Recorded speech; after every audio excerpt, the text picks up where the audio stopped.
The fat controller sat in his office and listened. He frowned and said, "What a nuisance passengers are! How can I work with all this noise?"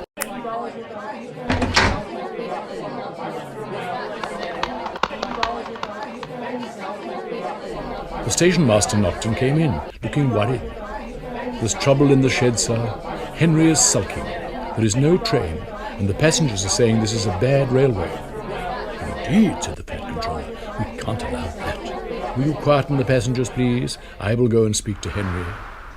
He found Henry, Gordon, and James looking sulky.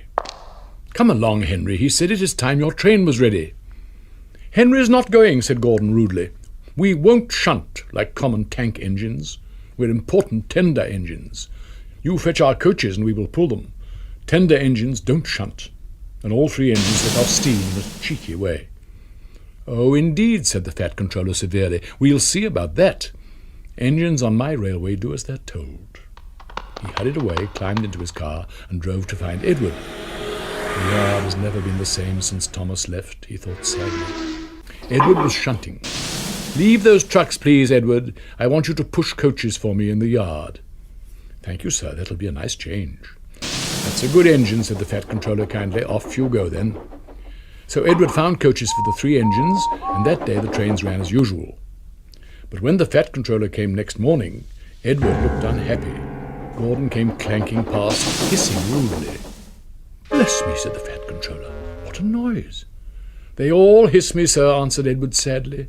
"They say tender engines don't shunt. And last night they said I had black wheels. I haven't, have I, sir?" "No, Edward, you have nice blue ones, and I'm proud of you.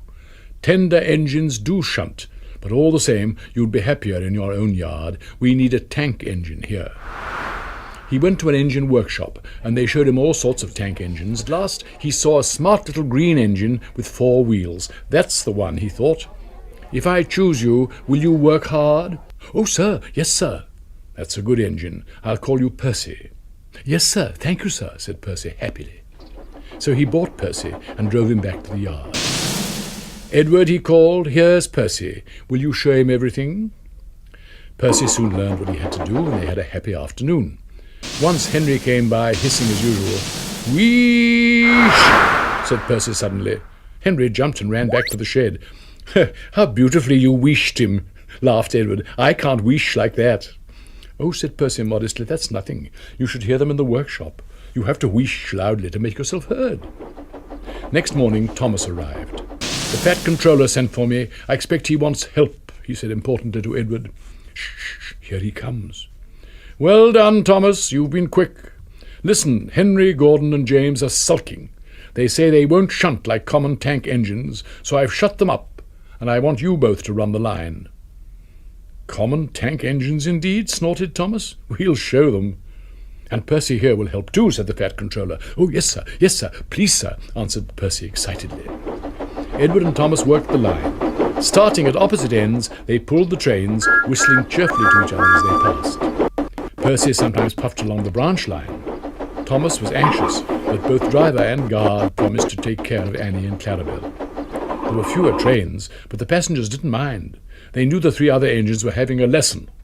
Henry, Gordon, and James stayed shut in the shed and were cold, lonely, and miserable. They wished now they hadn't been so silly.